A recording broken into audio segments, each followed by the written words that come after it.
Hi, I'm Louise Rashford from LA Training Academy, Creating Salon Success. I'm here today with Elaine, and she's going to talk to us today about her journey. Hi, Elaine. Hi. Thank you so much for joining us. So I'm not going to say too much about you. I'm just going to let you introduce yourself. So if you can just tell us a little bit about you and what it is that you do, please. Right then. Well, my name's Elaine Mitchell and I'm an empowerment coach. So I work with predominantly women, the business or a business and kids and just life in general.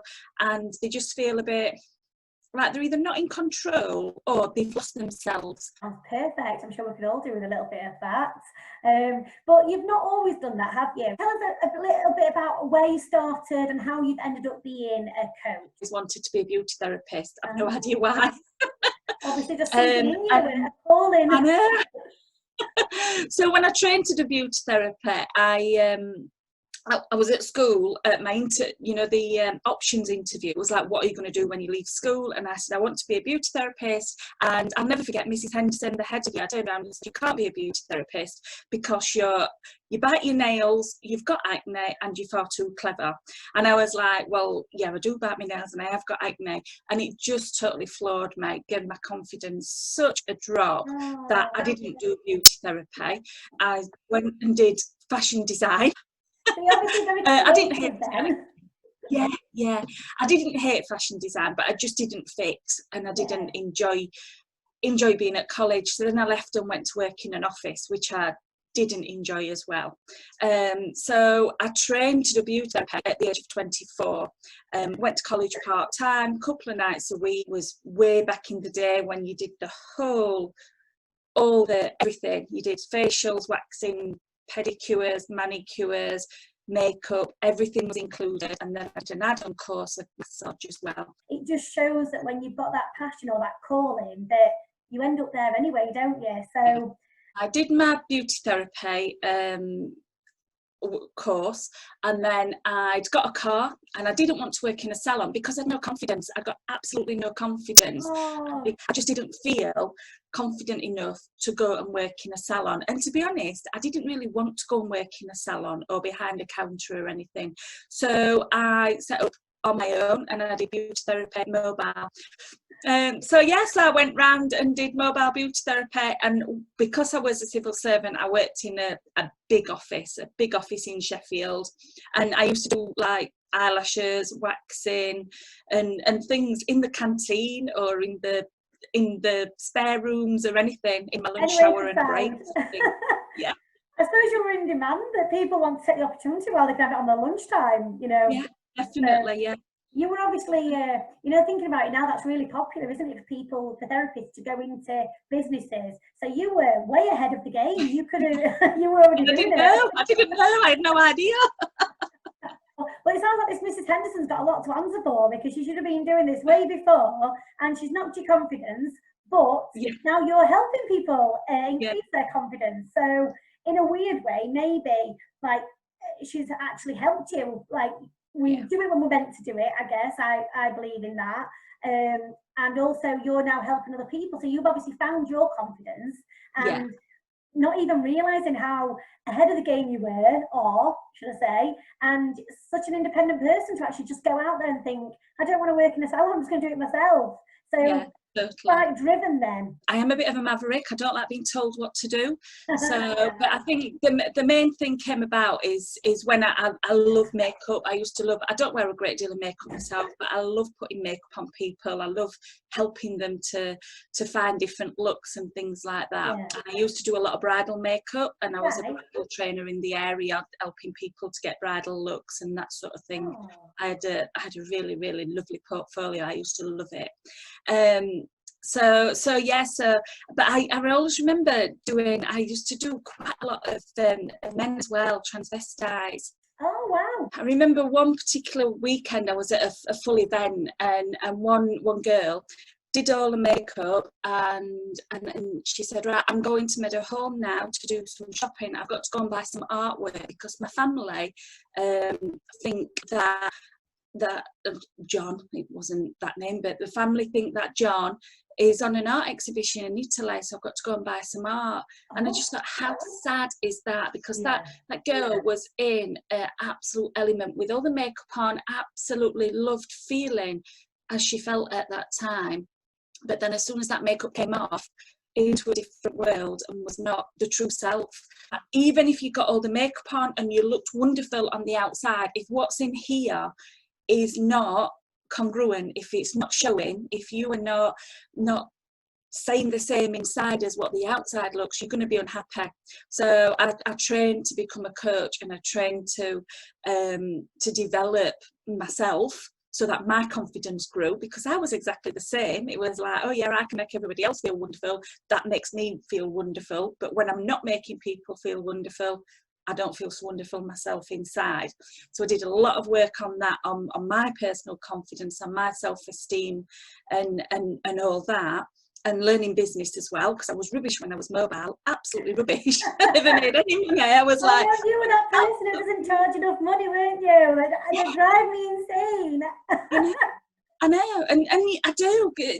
I did, and a lot of people do that. When we've got a passion for something, you forget about the money, don't you? And you're not running it as a business. And I think every therapist, including me, I was that person who was charging college prices when I came out of college. Because you're devaluing yourself, it doesn't give you the opportunity to grow and develop, because you're not valuing what you're doing. So then your clients just want cheap stuff. And it's like, oh yeah, go to Elaine, she's dead cheap, she's really good, dead cheap. Don't know why she don't put her prices up. Well, because you're not giving me the opportunity to. Yeah, I was just talking to someone about this earlier, and it's all about like reverse engineering, isn't it? So it's almost like, what do you want out of your business and life in general? And we've kind of got to almost work backwards in order to achieve that. And like you said, a lot of it actually starts from within though, doesn't it? We've got to feel good. So it's not just about how much money I want to earn, it's about how do I want to feel, what do I want out of life. And I think that's an amazing transition, that you've actually come across a client that you're working with and doing a treatment on, but then you've actually had a realization moment of, actually I want to help these people as well as helping myself. Like, that is an amazing journey, because people do open up to us when we're therapists, don't they? Yeah. It is a bit scary how much they just open up, and you think, but obviously it's, look at where you are now. So now you're an empowerment coach, and actually, so tell us a little bit more about that. What is it that you're doing with people? Obviously you're helping their confidence, but how do you work with people? I work personally, face to face, well, Zoom to Zoom at the moment. Of course. I've got to say, I'm actually loving it. I'm loving doing face to screen consultations and speaking, because as a coach we have to learn how to interpret what people are saying. So we go on the whole lot, the body language, what you don't say is often more important than what you do say. Having just that bit to look at is quite intense from my point of view. And because people are in their own home, or they're in their own space, they're more relaxed, so they're coming across and I can ask a question, and that you can really see them thinking, ooh. Whereas finding when working face to Zoom, it's much quicker, and people are getting more realizations and a deeper understanding much quicker than what they've had before. So I'm loving it. Oh, that's good though. And I bet people can't hide their face, obviously, can they? Like if you sat opposite someone, you can sort of look down and but when you're on like we are now, it is face to face, literally face to face. And I'm always told that my face speaks volumes. So although I'm saying one thing, my face is saying another. And when you can't see yourself, you're not aware really of always like your body language, are you, and your facial expressions. I love the fact that you're finding the positivity in this though, because so many people, I'm really enjoying it. Are they? Oh, that's good. Yeah, I am working with a lot of people who are struggling to deal with it as well. So they've had like a massive shift in their perspective of what they do and how they do it. So working with people on that. But I do have like online groups and online trainings that I do as well. So, and obviously guesting on things like this. Yeah, So. no, it's great. Obviously, I see you on lots of different things and lots of different groups, and you hold events as well, don't you? Obviously, when we can. Just tell us the name of your company that you do that with, because I love this name. Oh, will do. Yeah, I love it. So just, obviously, I know we're not particularly talking about that, but it is one of your events, and I think it'd be amazing for people to come to, because I'm sure you've got another one lined up at some point. Obviously, I know we don't know when, but I'm guessing there'll be one coming in the future. Hopefully, yeah. I mean, it was the initial one we did was a few years ago, but people still ask us about it. I'm the woo and Becky Stevenson is the do. So we combine each other really well, because I like sort of have the creativity and the bit out there thoughts and things, whereas Becky is like, right, let's get this done, and she's like the brains behind the business, shall we say. Well, we had her on here actually, just not planned that conversation then, but just thought about it. Actually, we had her on for our customer journey and putting systems in place. So yes, she is very, you know, this is what you need to do, get on with it and stuff, but we all need a little bit of woo as well, don't we? So yes. Definitely, yeah. And I think because I trained in Reiki as well when I was going through my transition from beauty. I think the Reiki has made a massive impact on me personally, and helped me to be more in tune with myself, with people, and just generally more accepting and balanced. We don't see that kind of end result. We almost plan it along the way, and I'm all for goals and strategies, but I agree with you. I did Reiki, and it is life-changing, isn't it? And it makes you see and feel things differently. And although you're aware you need to have goals and strategies, you've also got to make sure that you put yourself first. And some of my goals and strategies are more about my mindset and keeping that in place before I start trying to put some of the other things in place. So it's I think it's good to have somebody like yourself, because then you're a bit of an accountability partner as well, aren't you, for somebody, I suppose? Yeah, I do, obviously, and we do. When I'm working with clients, we work a lot on every time we have a session, they finish with what I call a power of three. So they finish with 3 goals, achievements, activities that they're going to complete before we next meet. But we've also got to have the main accountability is honesty, and if you're putting out something that you're going to be holding yourself accountable to, but then it doesn't fit and it's not right, there's no point plugging away. We've all heard of elevator pitches and things like that, but you actually call yours something different, don't you? And it is all about being you. So tell us just a little tiny bit about that, because I think we might have to have you back on for that, because we all need to learn how to sell ourselves. I call it elevator pitch to passion pitch. I love networking. I've run networking groups before with lots of people and individually.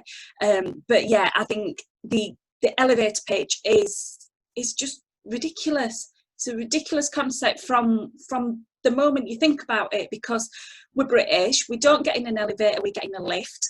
We certainly don't talk to people when we get in a lift. We're like, oh, can't speak.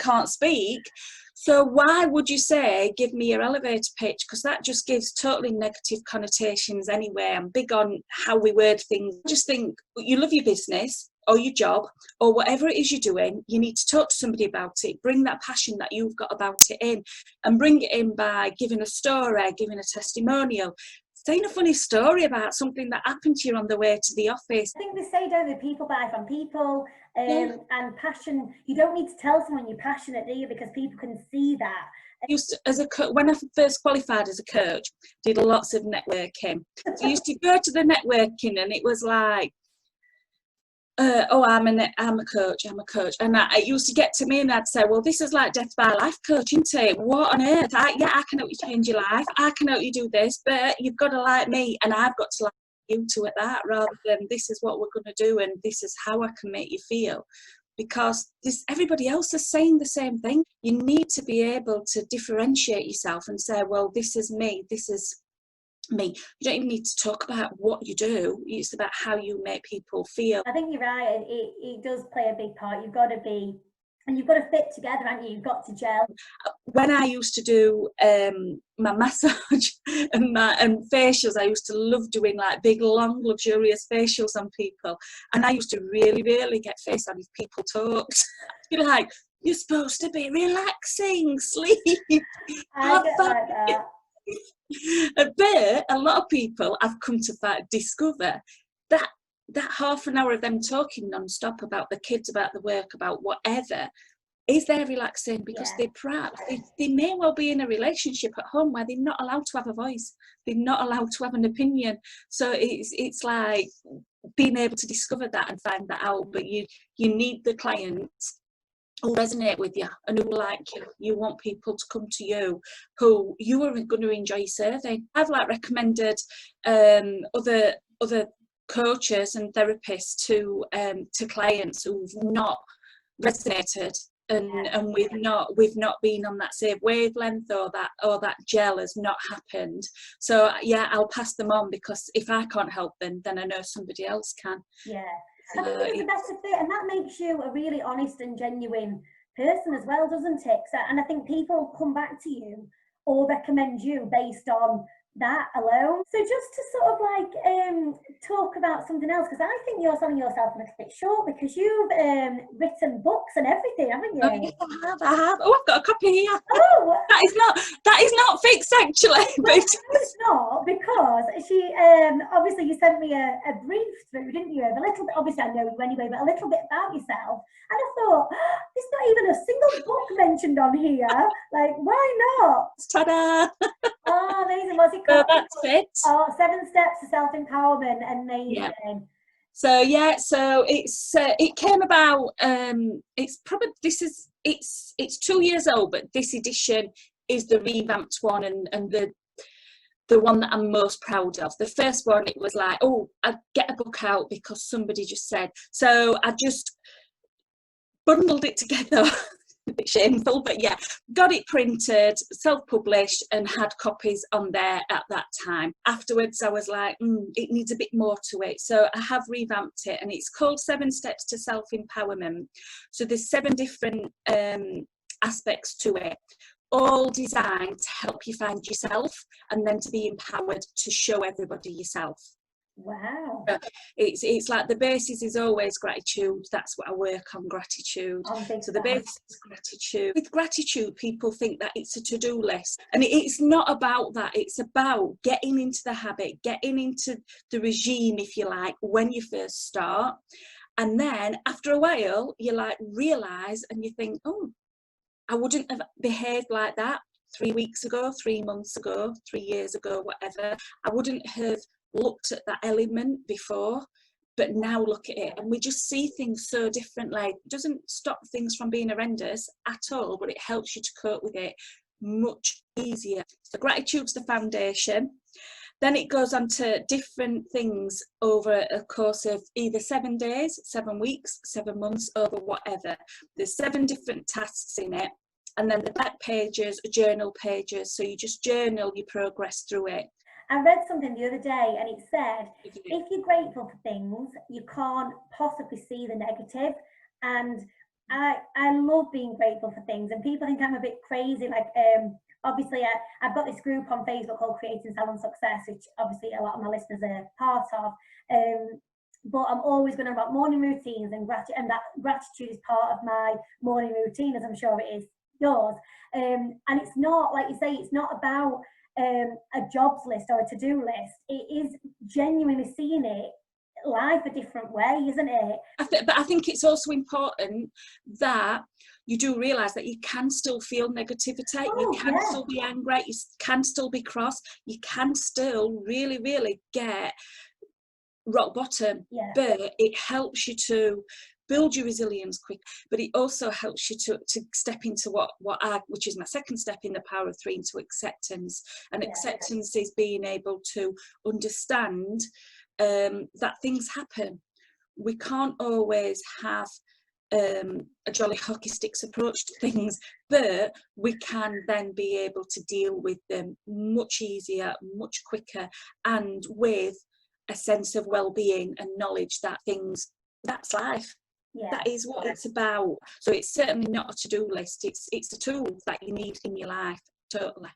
I think it's great. And I think when you do work on your mindset and you work on it daily, because people think, oh, I feel good now, so I'll just park that and not bother. But it's a lifestyle change, isn't it? Where, and like you said, we all feel rubbish at times, and things are not right in our business or right in our lives, and it's about kind of disciplining your mind. It's essential. It's like if you go to the gym and then you stop going to the gym, you're soon going to get flabby and you're going to get muscle wastage. And I call it flexing your gratitude muscle. If you stop, if you stop, you need to be able, it soon pumps up quicker. So if you have like a week off, don't think, oh, gratitude don't work, I'm rubbish at this.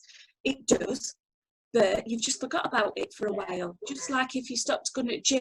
I love that. Plus, it's good to have a book like yours to refer back to, because I think then you're reinforcing it all the time, aren't you? And I don't know about you, but when I read a book, I could read it 2 or 3 times, and you pick something else up all the time from it, don't you? That is obviously just needed at that time. Yeah, totally. And I said that with a lot of like my clients. If you find a coach, everything I say is nothing life changing and nothing new. And I am like Marmite, you love me or you hate me, but you've got, that's what it's about. And I kind of read something or seen something 3, 4, 5 times, and then I'll read it again and I think, oh, because I'm in the right place at the right time, of the right mind to receive that information and think, now I get it. When you actually, oh yeah, I get it. You've got that internal shift, and it makes a massive difference, totally massive difference. I love that. I love that. So, where can people buy your book from then? Myself, on my website. If you just, I've got it. It is on Amazon, but you'll get a quicker delivery if you come straight to myself, and it's free postage and packaging. So you can either send me a message, or my website is elainemitchell.co.uk, and it's 7 steps to self-empowerment. So obviously it's a really awkward time at the minute, obviously, because we're still in lockdown and stuff.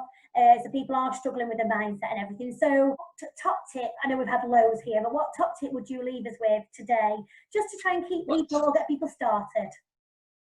What top tip? I've not got one to hand, actually.